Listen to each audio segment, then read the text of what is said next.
Hello and welcome back to my channel. My name is Ashley and I am a disabled YouTuber who makes content talking about my disability as well as other things that I am passionate about. If you'd like to learn all about my disabilities, you can check the link in the description down below. Also, I recently moved into a new place, so if you'd like to see that whole moving process, you can go check out my vlog channel. But in today's video, I'm going to be sharing with you 5 things I struggle to do because I'm disabled.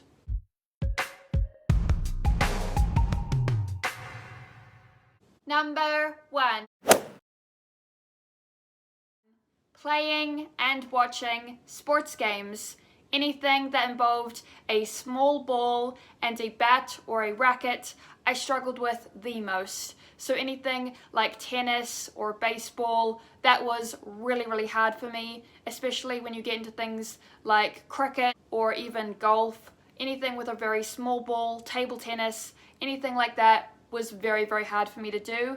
When it came to bigger ball sports like basketball, netball, or soccer, I could play pretty well. I used to play soccer when I was younger, and as for netball or basketball, I did play a little bit of basketball, but for me, all the sports that I play are things like running or swimming or things like that which you can't play but you can do. So I was in the Special Olympics and Paralympics and things like that, where I had, different events to do rather than actually playing a sport. But obviously when I was in school, I had to play a lot of ball sports for PE and things like that, which I did struggle with. So the teachers tried to make it fun by inventing games that were easier for me to play. When it comes to watching sports, this was both easier and trickier, and what I mean by that is I would go to a lot of my sister's netball games when I was younger, and I couldn't really follow along with what was happening, or we would actually go to a stadium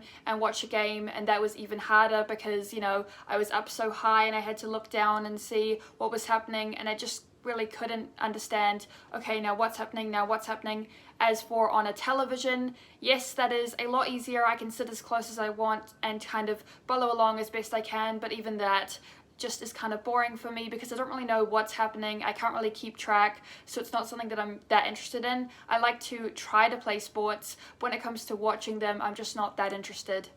Number 2. Painting and looking at artwork. Although I am an extremely creative person, and painting is another great creative outlet, I always struggle to paint on my own. I always need someone else to paint with me or to help me to make sure that there are no gaps in my paintings. Because I have very little depth perception, it's very hard for me to see what I've painted in detail, and I may miss out some white spots, so people can just sort of help me paint, which can be kind of frustrating for me when I'm trying to do it by myself, which is why I don't paint very often.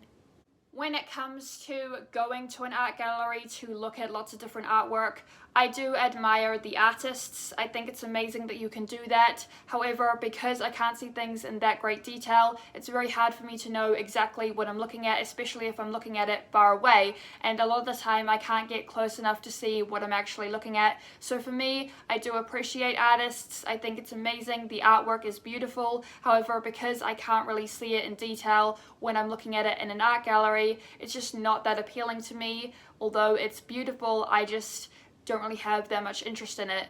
Number 3.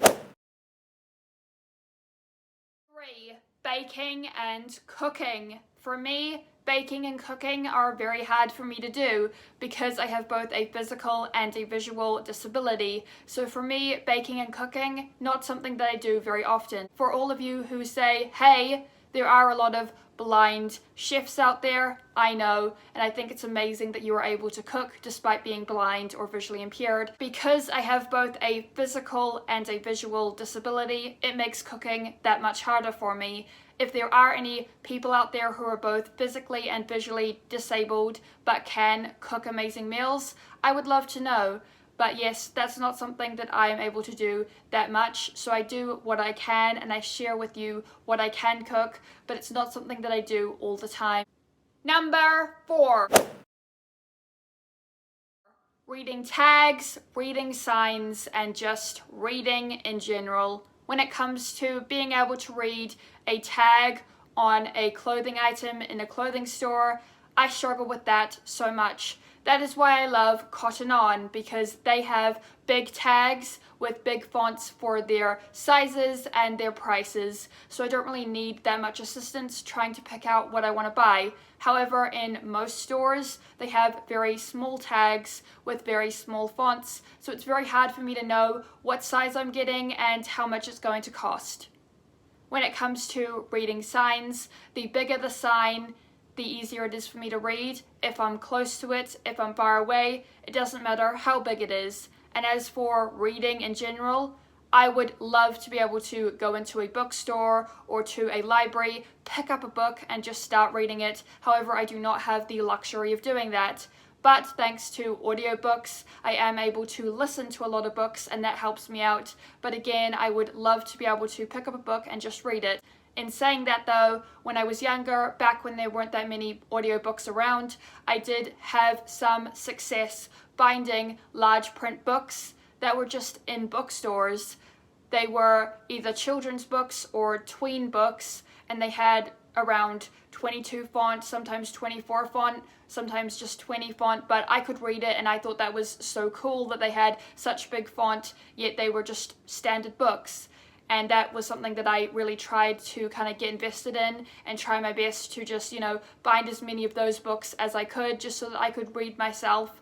But when it comes to finding books like that, they were very hard to get my hands on, unfortunately. On my bookcase at home, I have a lot of those collection of books that I found with the big font that I could still read, which was so cool that I still have so many of those books, some of which are for children and some of which were for tweens, so just before teenagers, that kind of style of writing. And they had bigger font, which was so cool. However, there was one series that had slightly too small font. It was almost big enough but not quite. So my parents decided that, we're going to take one of the books from that series. We're going to ask the people who publish the books if they can make a bigger copy of that book. Nothing different about it, just a bigger version. And so my mum sent them a letter, and in the mail we got back a bigger version of that book that I still have to this day as well, which is so amazing. Finally, number 5.